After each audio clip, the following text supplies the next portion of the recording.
Le coin lecture.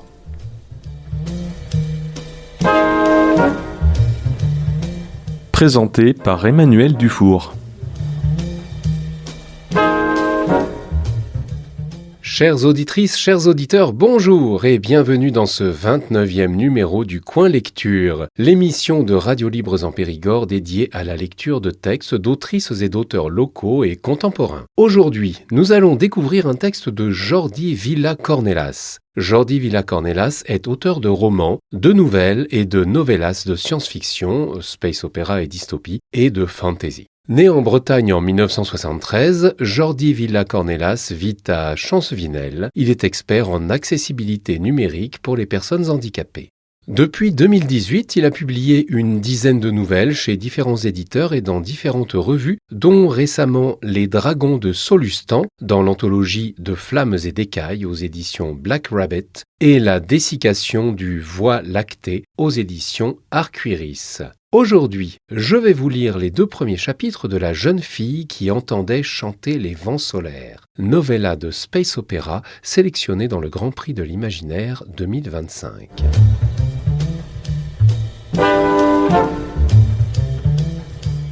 Chapitre 1. Le ronronnement du vaisseau ramena Lysandre à la réalité. Trempée de sueur, désorientée et étouffée par l'exiguïté de la couchette, la jeune fille tâtonna à la recherche du bouton de sa veilleuse. Maudit rêve, pire que la nuit précédente. La vie lui avait appris à se méfier des rêves. Ces messages indiscrets qui fouinaient au fond de l'âme pour en exhiber, goguenard, les travers, les craintes ou les espoirs déçus. Celui-ci portait la trace des messages oniriques empathiques, ces messages dangereux qui gravitaient à la périphérie de la prémonition, toile tissée sur le métier des ondes mentales, captées inconsciemment. L'un des inconvénients du don de Lysandre, jeune empathe formé à l'Alma Mater, l'université des mentalistes. Le halo blanchâtre de la lampe révéla un désordre inhabituel dans son alcôve. Ses affaires traînaient, éparpillées en tous sens comme après une panne de gravité artificielle. Le bruit assourdi du vaisseau, ponctué de grincements métalliques, la rasséréna sans la soulager. Malgré l'immensité du navire et ses milliers de passagers, jamais elle ne s'était sentie aussi seule. Un comble pour une mentaliste formée à écouter et comprendre les autres jusque dans leur retraite secrète, au plus profond de leur peine comme de leur joie. Une vibration de sa LifeWatch indiqua une demande de communication. Le visage holographique de sa tutrice s'afficha dans la pénombre. « Encore un mauvais rêve, mademoiselle Simanovska ?» Aucun trouble ne pouvait échapper à la vigilance de la vieille Elion Engelstein. Lysandre monopolisait une énergie psionique importante afin de conserver un jardin secret à l'abri des pouvoirs de sa professeure. Protéger son esprit de l'invasion, parfois involontaire, d'un autre mentaliste demandait de la concentration et de l'énergie. Aussi réservait-elle ses forces pour les moments où elle savait celle-ci à l'affût de ses émotions. « L'équipe signale la traversée d'une zone de vent solaire. Peut-être que votre sommeil s'en trouve perturbé. »« Pas que mon sommeil, » songea Lysandre en constatant le chaos sur sa couchette. « Venez prendre un bulbe de tisane dans ma cabine. » poursuivit sa tutrice. « Le confinement de votre dortoir asphyxie votre esprit. » Lysandre renforça son rempart mental afin de dissimuler les causes profondes de son désarroi. Elle craignait les réactions de sa tutrice si celle-ci découvrait l'étendue de son désespoir. Depuis son départ de Mars, Lysandre bouillonnait en quête d'une issue, un moyen d'échapper à son affectation sur la station Vostok. Ses résultats au concours de sortie de l'Alma Mater l'avaient relégué au dernier choix, avec l'obligation d'effectuer 7 années de service pour rembourser ses études. Elle ne parvenait pas à accepter ce qu'elle considérait comme une punition. Assistante psychiatrique à l'hôpital militaire de la Fédération solaire. Un poste très inconfortable, au contact des réfugiés des guerres coloniales et de leurs souffrances, en prise directe avec les syndromes post-traumatiques des soldats rapatriés des zones de conflit. Elle trembla, rien que d'y penser. Jamais elle ne serait à la hauteur d'une telle tâche. Pire, elle craignait de s'effondrer psychologiquement dès les premiers jours. « Ne ressassez pas, mademoiselle, vous n'avez pas échoué. Je ne cesserai de le répéter jusqu'à ce que l'évidence vous saute aux yeux. Laissez-vous porter par votre instinct. » Lysandre se massa les tempes. Un sentiment oppressant ne la quittait plus depuis sa montée à bord du Majestic. Elle avait d'abord mis cette tension sur le compte de sa déception et de l'appréhension du départ. Très vite, ses phases de sommeil s'étaient chargées de rêves angoissants, mais rien, en comparaison de celui qu'elle venait de vivre. Son instinct lui criait qu'un grave danger menaçait le navire. Elle préféra n'en rien dire à sa tutrice et réserver ses craintes pour sa confidente, la jeune Zelia Petrovsk, camarade de l'Alma, embarquée à bord du Majestic pour une mission plus glorieuse que la sienne. Sortie première de sa promotion, à l'extrême opposé de Lysandre, elle avait eu l'embarras du choix quant à ses opportunités de carrière. Elle avait choisi la marine spatiale et obtenu une place d'assistante de commandement sur le Majestic. Officiellement, elle ne tenait qu'un rôle de secrétaire, officieusement celui de conseillère privée du commandant, mettant à son service ses dons de prescience afin de l'aider dans ses décisions. Lysandre lui enviait ses capacités et son assurance. Zelia n'avait bien entendu jamais douté d'arriver à ses fins. Peut-être savait-elle déjà où son destin devait la mener. Une vague de bienveillance caressa l'esprit de la jeune en pâte, ramenant son attention sur le visage chaleureux de sa tutrice. « J'ai des sédatifs, si vous voulez, » proposa Engelstein. Lysandre ne souhaitait plus dormir. Le sommeil libérait ses démons et les rendait incontrôlables. La nuit, son esprit s'aventurait sur des voies interdites, vers des routes sans étoiles. Emplie d'échos sinistres, elle déclina la proposition et coupa poliment la communication. Se contorsionnant dans sa couchette, elle passa la combinaison fournie aux passagers de 3e classe et déverrouilla la porte. Le dortoir ronronnait sous les lèvres d'acier des bouches d'aération. Pas une âme en vue, à peine un souffle d'air conditionné porteur d'une fragrance métallique. La plupart des voyageurs des dernières classes s'abrutissaient de drogue et de VR pendant la durée de la traversée, tandis que dans les anneaux supérieurs, la jet-set solaire s'encanaillait, oublieuse du conflit qui embrasait l'empire des hommes. Les effluves mentaux de leurs libations se mêlaient aux relents de mépris qui flottaient à travers les corridors du vaisseau, brouets écœurants dont Lysandre avalait des louches psychiques chaque fois qu'elle laissait son esprit s'ouvrir trop librement.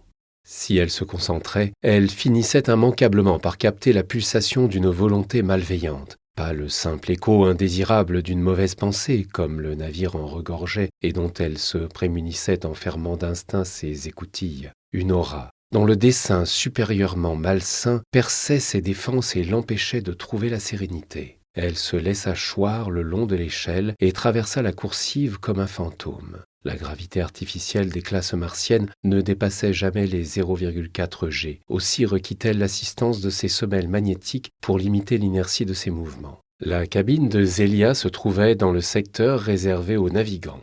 Comme Lysandre n'y avait pas accès, elle se permit de la réveiller à coups de Lifewatch. Le visage narquois de sa camarade apparut devant elle. Auburn, les cheveux courts, coiffée en pétard à la mode spatiale, elle arborait une série d'étoiles brillantes sous l'œil droit, touche de coquetterie typiquement martienne. Ses yeux bleus glacés pétillaient d'intelligence. Avec sa beauté intimidante et ses lèvres pincées, Zelia avait tout de la femme fatale. « Désolé de te déranger, tu ne dormais pas, j'espère ?» Zelia secoua la tête. « J'avais mis un réveil, je savais que tu allais m'appeler. »« Ville menteuse !» gronda Lysandre, heureuse d'entendre son amie ricaner. « Dis-moi, pour que tu m'appelles au milieu de ma pause, c'est que ça doit être important. » Lysandre poursuivit sa route en s'assurant de n'être entendu par personne. « Pendant mon sommeil, je reçois comme des messages, Zelia. Je sais, tu m'en as déjà parlé. Non, je ne t'en ai jamais parlé. Cesse de me jouer le coup de la prescience à chaque fois. Je suis vraiment inquiète. Je fais des rêves, des trucs de plus en plus sombres, toujours en relation avec ce vaisseau. J'ai peur qu'il s'agisse de rêves prémonitoires. » Elle lui raconta en détail son dernier cauchemar. Le visage d'un inconnu, aux lèvres noires, les yeux caves, les paroles lourdes de menaces proférées avec un fort accent jovien. Elle lui rapporta le discours qui insistait sur la destruction du navire, revendication d'un attentat qui mettait en avant un groupuscule dont le nom lui échappait au réveil. Les visions d'avenir sont souvent parcellaires et déformées par les tunnels qu'elles empruntent, commenta doctement Zelia. Si tu possédais des aptitudes précognitives, elles auraient été détectées dès ton entrée à l'Alma Mater. Il est plus probable qu'il s'agisse d'un simple cauchemar récurrent. Lysandre claqua de la langue. Voilà le discours que je ne voulais pas entendre. Je n'ai rien dit à Engelstein parce que je sais qu'elle m'aurait raconté la même chose. Zelia baissa les yeux. Écoute, Lise, ce n'est pas que je ne veux pas te croire, mais là, Ça ressemble davantage à des troubles communs du sommeil, le fameux mal de l'espace qui touche la plupart des passagers de ce vaisseau. » Devant la réaction crispée de Lysandre, elle ajouta « Ok, je vais sonder, je ne garantis rien. » Malgré un voile mental dressé à la dernière minute, Zélia ne put complètement masquer son scepticisme à Lysandre, qui hocha la tête avec raideur avant de couper la communication. Si Zélia ne voulait pas la prendre au sérieux, il ne lui restait qu'à se débrouiller toute seule. Arrivée dans le hall, elle se laissa guider par son instinct, flairant comme un limier la trace de plus en plus prégnante de l'émission malsaine.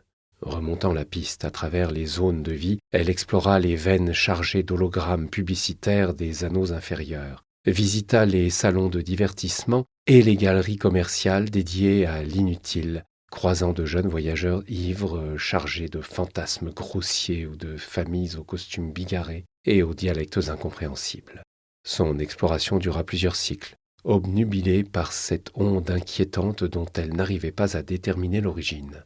Chaque phase de sommeil qui entrecoupait ses déambulations la ramenait à son cauchemar, chaque fois plus nette. Elle finit par s'aventurer jusqu'au secteur de la seconde classe. Sur la passerelle, un robot en métal blanc laqué filtrait les passagers. « Vous n'êtes pas autorisé à vous rendre au secteur 2, mademoiselle », annonça la machine d'une voix douce. « Voici les zones auxquelles votre accréditation donne accès. » Un plan holographique du navire apparut devant elle. Le Majestic se composait d'un long tube entouré de 9 anneaux à vitesse variable, adaptés aux 3 types de voyageurs. Les lunaires, habitués à une gravité faible, les martiens, qui appréciaient une gravité moyenne, et les terriens, adeptes de la 1G. Les anneaux inférieurs brillaient d'une lueur verte, le reste luisait d'un halo rouge.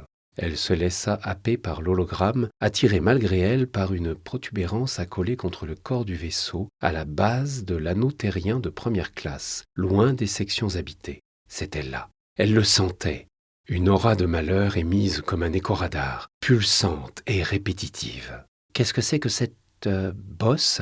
Le robot marqua une hésitation avant d'annoncer « Module médical d'urgence, zone de quarantaine. Accès, personnel autorisé uniquement. » Elle passa la main à travers l'image et ferma les yeux. Rien durant ses études d'empathie ne l'avait préparée à ce genre de sensation. Elle qui s'attachait aux sentiments humains, aux mouvements de l'âme, dont elle comprenait les signes et décodait les ondes en émotions claires, ici, autre chose était à l'œuvre. Une émanation née d'une malfaisance diffuse qui s'insinuait dans les artères du navire, apposant une empreinte mentale sur ceux dont l'esprit savait déceler les subtiles variations des champs psychiques. Cela sentait la mort et la perdition. « Ce module présente un défaut technique qui met en danger le vaisseau, » improvisa-t-elle, soudain nerveuse. « Pouvez-vous prévenir quelqu'un » La machine courba sa tête métallique. Sa lentille vidéo fixa la jeune femme comme si elle tentait de déceler un piège dans sa requête. « Bonjour, mademoiselle Simanovska » réagit soudain le robot, troquant sa voix masculine pour un timbre féminin. Lysandre sursauta. « Je suis Sibylle, l'IA de bord. J'ai entendu votre remarque au sujet du module de quarantaine. Je peux vous assurer que tout va bien. La structure ne présente aucune faille qui puisse mettre en danger le Majestic. Rien non plus à l'intérieur du module? Aucun produit dangereux? Rien qu'une personne malveillante pourrait employer pour nuire au vaisseau? J'entends votre inquiétude, mademoiselle. Je vais commander un audit. La compagnie Stars and Flights vous remercie pour votre prévenance à l'égard du fonctionnement de son vaisseau. » Un audit, songea Lysandre, en observant le bout de la passerelle. L'IA se moquait-elle ou dissimulait-elle volontairement quelque chose? L'accès aux classes supérieures se trouvait à peine à quelques pas. En désactivant ses semelles magnétiques, un seul bond suffirait à l'amener jusqu'à l'ascenseur. Prise d'un accès de témérité, elle s'élança. Chapitre 2. Lysandre traversa la passerelle en 2 bonds mal maîtrisés et se réceptionna contre le tube de l'ascenseur. Elle martela le bouton d'appel dont le voyant demeura sourd à ses injonctions. « C'est inutile, mademoiselle Simanovska » l'interpella l'IA, avec le ton calme et posé d'une maîtresse d'école peinée par les efforts contradictoires d'une élève. « Je viens de désactiver l'ascenseur. Si vous insistez, je serai contrainte d'appeler un SecBot. » Frustrée, Lysandre laissa retomber ses poings contre son corps. « Quel naïf je fais !» songea-t-elle. L'esprit électronique contrôlait tout, sauf l'émission malveillante qui imprégnait le navire. L'IA, malgré son omnipotence, demeurait aveugle aux menées les plus sombres des humains qu'elle convoyait à l'autre bout du système solaire. Ordinateur ou équipage, personne ne porterait attention aux mises en garde d'une Cassandre de 3e classe. Lysandre devait trouver un autre moyen de découvrir ce qui se tramait dans ce vaisseau. Et si, par malheur, il s'avérait que le navire courut réellement un danger, elle devrait apporter des preuves de ce qu'elle pressentait ou se contenter de subir. Frustrée, elle retourna au dortoir avec le sentiment désagréable d'avoir été injustement rabrouée par une vulgaire machine. Recroquevillée dans sa couchette, elle ne parvint pas à trouver le repos. Le visage d'Elion Engelstein se dessina au-dessus d'elle.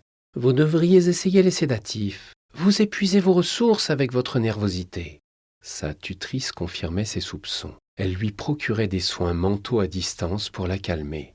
Que se passerait-il si la vieille mentaliste relâchait sa surveillance?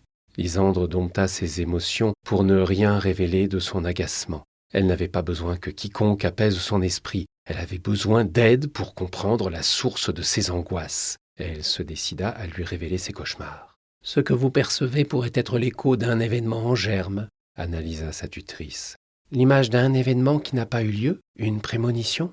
Je préfère parler de connexion. Vous ressentez des vibrations qui émanent d'esprits humains. Quelqu'un à bord de ce vaisseau émet un champ psychique puissant qui vous perturbe. Il pourrait même s'agir d'un groupe de personnes. Mal intentionnées? Possible. Vous êtes très sensible aux pensées négatives, à la haine en particulier. Oui. Lysandre se souvenait clairement de son échec au dernier examen de l'Alma Mater. L'un des examinateurs avait projeté une vague de sentiments malveillants à son égard. Une simple simulation mentale, mais elle avait craqué et s'était effondrée, incapable de supporter la violence de l'onde. Engelstein la tira de ce souvenir douloureux. Cet examen prouve que vous valez bien plus que l'estimation obtenue à l'issue des concours. Vous êtes une perle, et l'Alma Mater ne l'a pas compris. Moi si. Nous avons le même don, et vous le découvrirez bientôt. Ne désespérez pas, je vais vous aider. Lysandre se redressa. Madame Engelstein? Elle ne la laissa pas formuler sa question. Je pense que votre affectation sur Vostok vous préoccupe trop, Lysandre. Ne soyez pas aussi inquiète. Vous verrez, tout se passera bien.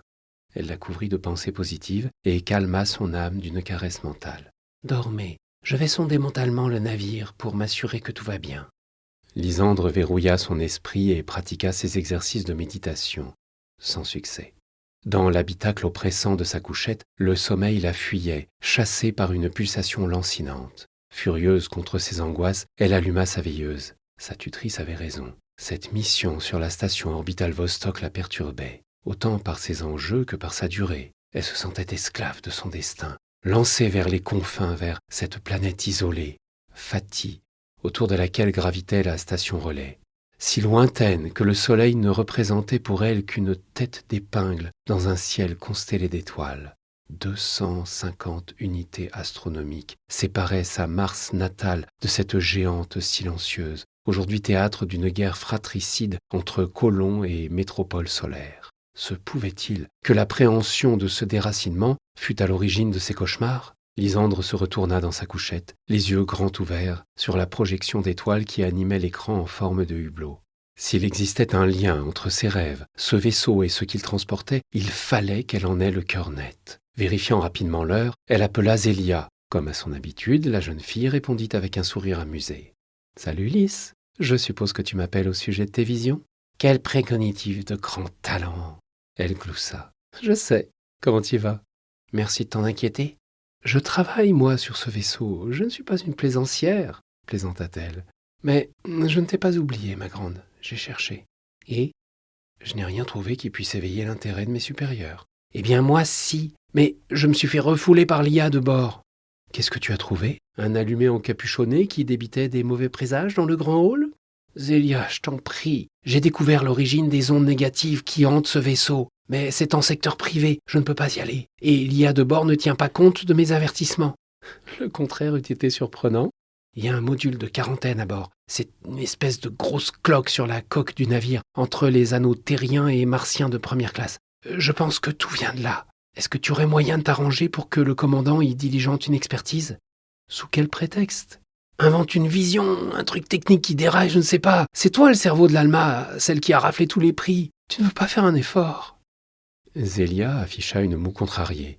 Lysandre savait qu'elle ne prenait pas ses avertissements au sérieux. Après tout, elle avait affaire à la pire élève de sa promotion, juste douée en empathie, un pouvoir de seconde zone, incapable de manifester la moindre appétence pour les autres disciplines psioniques. Comment Zélia, qui possédait un réel don, pourrait-elle se fier à une incompétente notoire? Elle soupira. Elle s'étonnait toujours de leur amitié malgré leur tempérament aussi éloigné. Sans ses qualités d'empathe, jamais Lysandre n'aurait pu entrer dans le cercle très privé de Zélia, cette jeune fille solitaire et tellement sûre d'elle. « Lys, ma crédibilité est en jeu. Je ne peux pas m'amuser à crier au loup si derrière je ne prouve pas un minimum que je sais de quoi je parle. Et pour ce qui est de tes craintes, je n'ai rien ressenti. Le vaisseau fourmille de diplomates et de tensions liées à cette maudite guerre coloniale. » Lysandre s'apprêtait à lui reprocher de ne penser qu'à sa carrière quand la dernière phrase de son ami éveilla son intérêt. « Des diplomates ?» Zélia se mordit la lèvre. « Je t'en ai trop dit, c'est confidentiel. Jure-moi que tu ne raconteras ça à personne. » Malgré ses barrières mentales, Lysandre perçut l'anxiété de la jeune promue. Le sujet devait être sérieux. « Juré craché, mais toi, tu me promets d'ouvrir grand tes chakras. Pour une fois, fie-toi à moi. Je ne te parle pas de préconition là, je te parle d'empathie. Je ressens une forme de malignité éparse condensée au niveau du module de quarantaine. » Zélia hocha la tête. Lysandre sut qu'elle avait touché au but. En déplaçant le sujet vers son propre domaine de compétence, l'empathie, rare sujet que Zélia ne maîtrisait pas, elle s'était assuré son attention. « D'accord, je comprends mieux. Tu ressens un truc pas sain et tu supposes que ton cerveau dessine une interprétation la nuit dans tes rêves, c'est ça ?» Lysandre leva le pouce devant la silhouette holographique. Les lèvres de Zélia s'étirèrent en un sourire chaleureux. « T'as gagné, ma belle. Je vais attirer l'attention de la Sécu sur le module de quarantaine et je te tiendrai informé. » Le soulagement de Lysandre n'échappa pas à Zélia, qui la gratifia d'un clin d'œil avant de couper la communication. Lysandre se leva, enfila sa combinaison de voyage et descendit à son alvéole.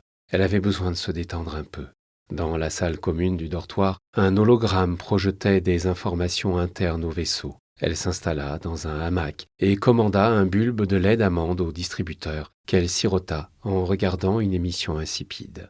Les images présentaient la salle de bal du secteur terrien de première classe. Une foule chamarrée de richissimes voyageurs stellaires, négociants, propriétaires lunaires, vieilles aristocrates exilés et autres pontes de l'industrie coloniale s'y donnait en spectacle.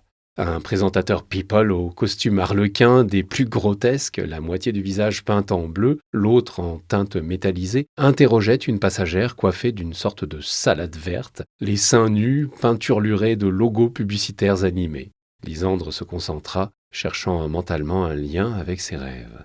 Derrière l'animateur, des hommes et des femmes sautillaient béatement sur des airs de Transcendence, tous probablement euphorisés par des shots aux microalgues hallucinogènes de Ganymède. La remarque d'Engelstein au sujet de ses pouvoirs inexploités ne cessait de la questionner. Prise d'une inspiration subite, elle lança son esprit à tâtons vers la foule holographique. Devant le retour impressionnant d'ondes mentales, elle comprit que les images étaient tournées en direct. Excitée par cette expérience inédite, elle recueillit avec appréhension le bruissement sourd des âmes en mouvement, amalgame de pulsions et d'émotions dont le tri n'avait rien de simple. Hypocrisie, orgueil, insouciance, jalousie, crainte, un peu d'amour, beaucoup de mépris, parfois une once de bonheur ou de désespoir. Elle ferma les yeux et inspira profondément, cherchant au-delà. Tandis qu'elle s'apprêtait à refermer son esprit, une onde subtile la traversa, comme une brise légère effleurant la surface d'un lac. Lysandre tenta d'en saisir l'origine, remontant vers la source du flux avec précaution, offrant un peu de son énergie mentale en échange d'un fil d'Ariane à suivre. Plus elle tirait sur ce lien éthéré, plus il se tendait. Attirée malgré elle, sa conscience dériva. Peu à peu, elle perdit le contrôle et se sentit aspirer contre son gré. Incapable de faire marche arrière, elle heurta un mur psychique d'une résistance inattendue. Son bulbe lui échappa des mains et rebondit au sol. Une vive douleur lui aiguillonna le crâne, déversant comme un feu liquide dans ses veines et ses poumons.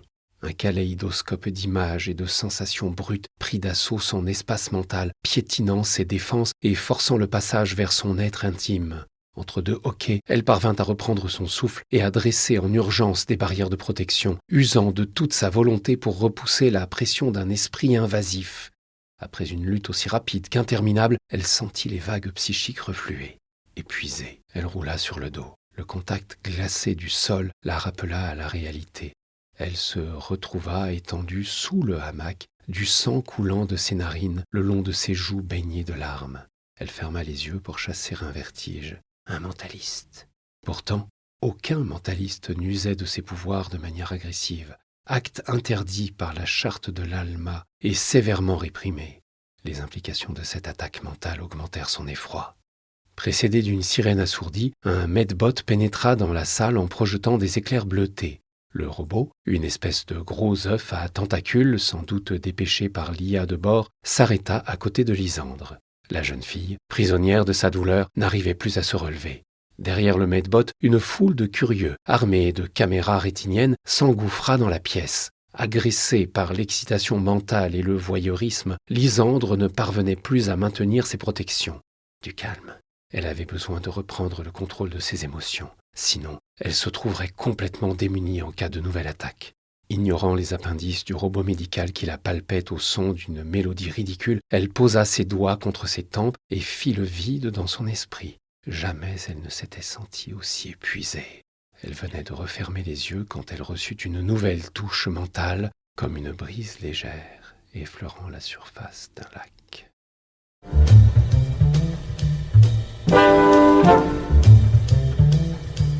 Vous venez d'entendre les 2 premiers chapitres de La jeune fille qui entendait chanter les vents solaires de Jordi Villa-Cornelas, que vous pouvez vous procurer en librairie et sur Internet. C'est tout pour aujourd'hui. Je vous rappelle que pour me recommander des autrices et auteurs locaux et contemporains, vous pouvez contacter RLP par mail à l'adresse radiolibresenpérigord@gmail.com ou laisser un message au 05 53 46 80 24 en précisant le nom de l'émission Le Coin Lecture. Merci de votre écoute et à la prochaine fois.